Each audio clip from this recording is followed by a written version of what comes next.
Kumusta? Maligayang pagdating sa aking channel.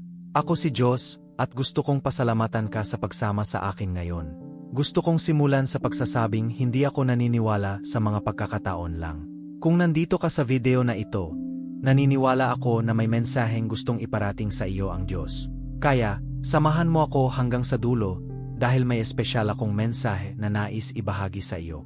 Ang channel na ito ay isinilang mula sa matinding pagnanais kong tumulong sa mga tao na mamuhay ng mas malapit sa Diyos sa pamamagitan ng pag-ayon ng kanilang mga aksyon, pag-iisip at paniniwala sa kalooban niya. Pero bago ko papalawakin ang tungkol dito, hayaan mo akong magpakilala ng kaunti tungkol sa akin. Katoliko ako, 42 taong gulang, at matagal ko nang sinusundan ang aking landas ng pananampalataya. Palagi akong may malalim na koneksyon kay God at sa simbahan, pero habang lumilipas ang panahon, napagtanto ko na kailangan ng aking pananampalataya na mas mapalapit sa aksyon sa mundo. Kaya nagsimula akong mas pag-aralan ang Biblia, pati na rin ang kahalagahan ng ating mga iniisip, ng ating isip. At dito pumasok ang isang bagay na lubos na nagpabago sa buhay ko. Ang batas ng pag-akit, Law of Attraction. Naniniwala ako na ang pananampalataya at aksyon ay malalim na magkaugnay. Kapag inaayon natin ang ating mga iniisip, paniniwala, at aksyon sa kalooban ng Diyos, tunay nating maipapakita ang mga biyayang nakalaan para sa atin. Hindi ito nangangahulugang hindi tayo haharap sa mga pagsubok, lahat tayo dumadaan dyan. Pero ibig sabihin nito, na sa pamamagitan ng pananampalataya at positibong pag-iisip, kaya nating malampasan ang anumang balakid. Ang kombinasyon ng pananampalataya at praktika ang gabay ko araw-araw, at ito ang nais kong ibahagi sa iyo dito sa channel na ito.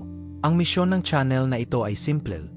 Tulungan kang mas makipag-ugnayan sa Diyos araw-araw at patatagin ang iyong pananampalataya. At paano ko ito gagawin? Sa pamamagitan ng mga pang-araw-araw na devosyonal. Araw-araw, magsasama-sama tayo dito para basahin ang salita ng Diyos, magnilay-nilay dito, at tuklasin kung paano natin mayaangkop ang mga aral na ito sa ating pang-araw-araw na buhay. Bawat video ay magiging isang pagkakataon para palakasin ang iyong kaluluwa, palakasin ang iyong tiwala sa Diyos, at bigyan ka ng mga praktikal na kasangkapan para sa mas magandang pamumuhay. Ngayon, baka nagtatanong ka, ano ang pagkakaiba ng devosyonal na ito sa iba? Sasagutin ko iyan ng buong katapatan. Ang nais kong ibigay dito ay isang balance sa pagitan ng espiritualidad at ng araw-araw na praktika.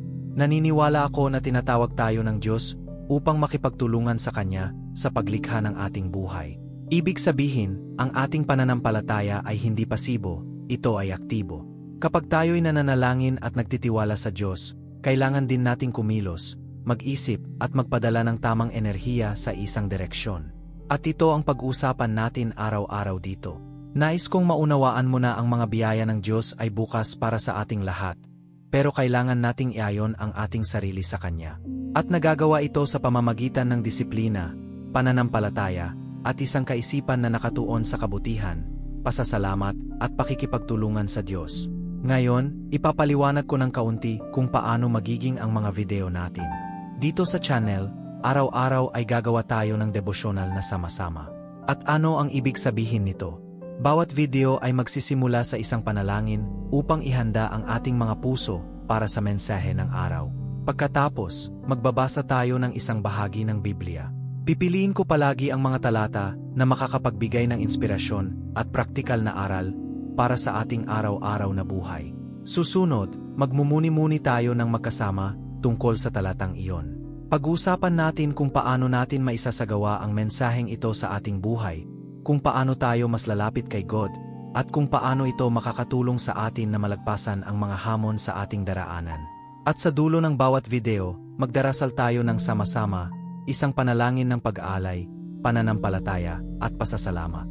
Ang layunin ng mga devosyonal na ito ay maging isang sandali ng pahinga sa iyong araw, isang pagkakataon para muling kumonekta sa kung ano ang talagang mahalaga, ang iyong pananampalataya, espiritualidad, at ang iyong misyon sa buhay. Gusto kong matapos mo ang bawat video na mas pinalakas, mas tiwala sa kapangyarihan ng Diyos, at sa sarili mong kakayahang likhain ang buhay na ninanais mo. Pero hindi ko nais na maging isang one-way ang mga video na ito. Gusto kong bumuo tayo ng isang komunidad dito. Kaya inaanyayahan kita na mag-subscribe sa channel, ay click ang notification bell para hindi ka makaligtaan ng kahit isang devosyonal, at mag-iwan ng iyong mga komento sa ibaba. Gusto kong malaman kung paano hinahawakan ng mga mensahe ang iyong puso. Gusto kong marinig ang iyong mga panalangin, at nandito rin ako upang sagutin ang iyong mga tanong o makibahagi ng mga karanasan. Kapag nagsama-sama tayo sa pananampalataya, nagiging mas malakas tayo. Naniniwala ako diyan. At naniniwala ako na may malalaking bagay na inihahanda ang Diyos para sa iyong buhay. Kaya nais kong samahan ka sa paglalakbay na ito. Mag-grow tayo ng magkasama, araw-araw, sa pananampalataya, sa panalangin, at sa praktikal na mga aksyon. Gusto kong malaman mo na dito, mayroon kang isang ligtas na lugar upang ibahagi ang iyong pananampalataya, humanap ng lakas, at makaramdam ng pagtanggap. Magkasama tayo sa laban na ito. Alam ko na may espesyal na plano ang Diyos para sa bawat isa sa atin, at ang pagiging narito mo ngayon ay isang tanda na siya ay kumikilos sa iyong buhay. Kaya, ano sa tingin mo? Simulan na natin ang paglalakbay na ito ng magkasama, araw-araw, pinapalakas ang ating mga sarili, at patuloy na lumalapit sa layunin na inihanda niya para sa atin. Excited ako sa mga susunod na mangyayari, at inaanyayahan kita na samahan ako sa landas na ito. Pagpalain ka ng Diyos, at magkita tayo sa ating unang devosyonal. Hanggang doon, naway patuloy kang bantayan at pagpalain ng Diyos.